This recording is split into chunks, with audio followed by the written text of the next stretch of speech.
siempre, el mar ha ejercido una profunda fascinación en las mentes, dando origen a un sinnúmero de historias difundidas por marinos de imaginación encendida. Una de ellas, el enigma del mar y celeste, contribuye a mantener el mito de los barcos fantasmas. El 5 de diciembre de 1872, el Dei Gratias, bajo las órdenes del capitán Morehouse, se encuentra a unos 600 millas de las costas portuguesas cuando se cruza un barco, la Mariceleste, que zigzaguea curiosamente y cuyas velas están casi todas desplegadas. Al no responder la nave a las señales, Morehouse la alcanza y a 3 de sus hombres que suban a bordo. Los marineros recorren la nave que se encuentra desierta y sin sus botes salvavidas. En la bodega descubren 1.700 toneladas de alcohol y víveres para por lo menos 6 meses. El barco está en buen estado a pesar de la gran cantidad de agua acumulada en la entrecubierta y las bodegas.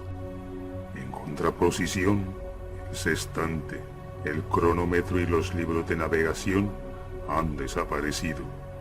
La bitácora se detiene el 25 de noviembre, registro que hace pensar que el barco anduvo a la deriva durante más de 15 días y recorrió alrededor de 500 millas.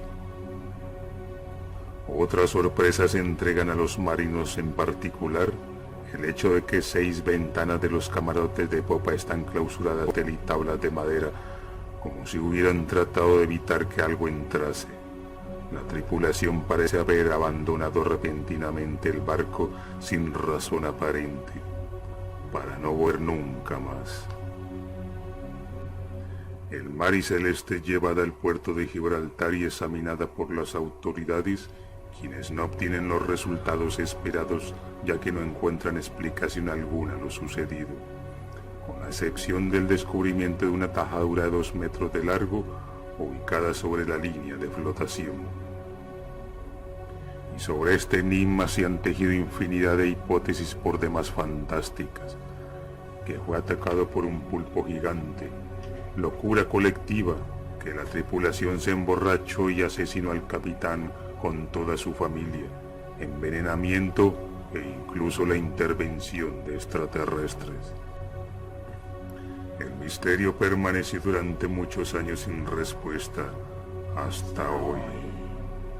En el año de 1936, un anciano muere en un asilo como tantos que fallecen a tan avanzada edad. No tenía familiares, ni su nombre era Taylor, aunque nunca aportó documentos que lo corroborasen. Era conocido por su demasiada retraición en sí mismo, y cada vez que tenía contacto con una persona el miedo se le reflejaba en sus ojos como si estuvieran persiguiéndolo. Lo que llamó el interés de este personaje son los objetos que dejó en su pequeño aposento a la hora de su muerte: un puñado de hojas escritas por él y un antiguo sextante de navegación. En esos escritos él aseguraba que perteneció al Mariceleste y que relataba lo que en realidad sucedió a toda la tripulación aquel fatídico día de noviembre de 1872. He aquí su testimonio. Cuando zarpamos del puerto, el capitán Bridge, quien en este viaje lo acompañaba a su esposa y su pequeña hija, nos advirtió como siempre que esperaba que diéramos todo de nosotros para que el trayecto no hubiera contratiempos y que llegáramos con buen viento a nuestro destino. También nos recalcó que en la bodega, además de los víveres y demás cargamento, había un espacio donde reposaba una carga especial que nadie debía acercarse, ya que era una encomienda delicada de una persona adinerada y representaba un buen dividendo para todos nosotros. Ya en alta mar, y pasados 10 días de navegación, unos marineros que estaban en la bodega provisionándose de víveres para la cocina del barco, se sobresaltaron cuando de una caja gigante ubicada en el cargamento del señor adinerado se escucharon unos ruidos que no supieron descifrar. Extrañados, de inmediato salieron a avisarle al capitán Bridge de lo sucedido. Intrigado como los demás, el capitán baja a revisar. Se acerca al objetivo y efectivamente oye sonidos como si estuvieran royendo en el interior. ¡Ratas!, se pregunta Son. Pero si esta caja viene supuestamente cerrada y bien protegida. Frente a ellos y forrada en tela de seda de color carmesí, la estructura luce impecable. En uno de los lados un cartel que se lee: por ningún motivo abrir. Capitán y marineros quedan más que anonadados por tan extraño suceso. Aún así, el capitán decide por lo pronto todo así y ordena seguir con las tareas diarias del viaje. Durante la mañana de aquel día, Brice queda meditando. Piensa en lo raro de ese cargamento. ¿Por qué estarán pagando tanto por su transporte? ¿Qué eran esos ruidos? ¿Ratas? ¿Un animal grande? ¿Un tesoro? ¿O lo que puede ser peor, una persona? Una y otra vez esas preguntas le rondaban en la cabeza. Ni a su esposa ni al resto de la tripulación fue notificado de ello. Al caer la tarde, con tantas preguntas encima, el capitán decidió averiguar de una vez por todas el contenido de la encomienda, si no fuere nada normal dejarla tal como estaba en sus primeros días. Con el mismo personal que estaba percatado de todo, bajaron a la bodega alumbrándose con lámparas que hacían más lúgubre el lugar. Quitan con suavidad la tela que cubre el cargamento y ven con asombro que la caja de fina madera estaba totalmente tallada por todos los lados con imágenes de crucifijos y a lo ancho una amenazante inscripción: en el nombre de Dios no abrir esta caja. Si por accidente está abierta, huyan lo más pronto posible y rueguen de que su alma esté libre de pecado. De inmediato, los marineros retroceden temerosos presintiendo que hay algo diabólico en todo este misterio. Cada segundo en la bodega les acarrienta la angustia y se alejan rápidamente yendo a sus camarotes y rogando al capitán Brice que no vaya a ser una locura. Él no se mueve de su sitio, queda solo frente a su incógnita, con el corazón acelerado a mil. Tomó una decisión y no va a retroceder. Necesitaba saber qué estaba ocurriendo allí y qué oculto había ahí. Coloca la lámpara a un lado y con un hierro en forma de barretón introduce un extremo en la fuerte madera y al hacer palanca una y otra vez los clavos que sujetaban la tapa van cediendo con ruidos agudos y lastimeros, hasta que por fin queda despejado y con manos temblorosas retira el recubrimiento. Se acerca y lentamente con lámpara en mano se asoma y queda estupefacto con lo que ve.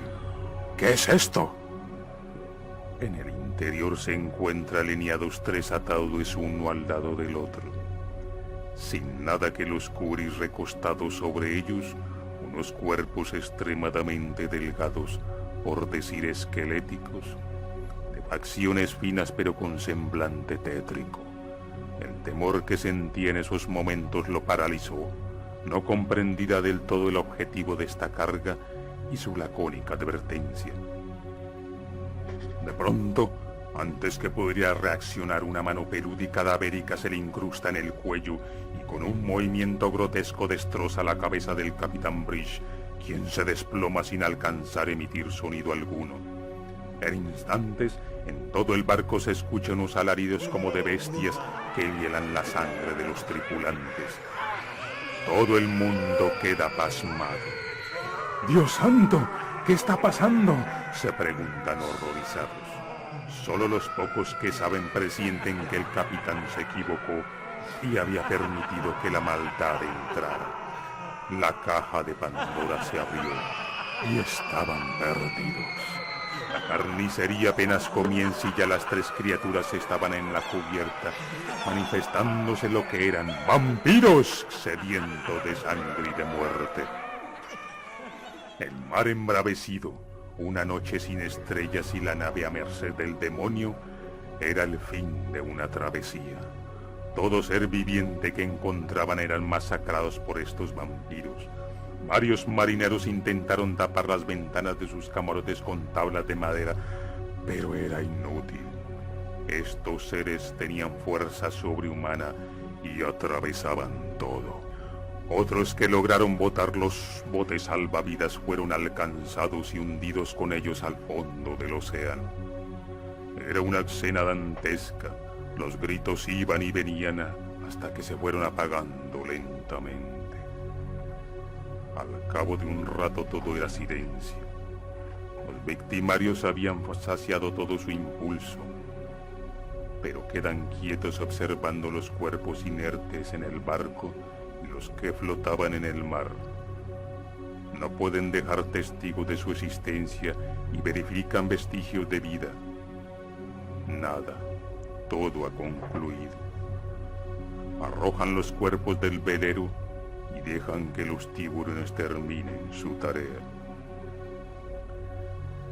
Pasa la tormentosa noche y el barco está a la deriva sin rumbo fijo, pero muy a lo lejos flotando en una pequeña tabla que el mar arrastraba por las corrientes, un hombre semidesnudo yace desmayado con heridas de consideración.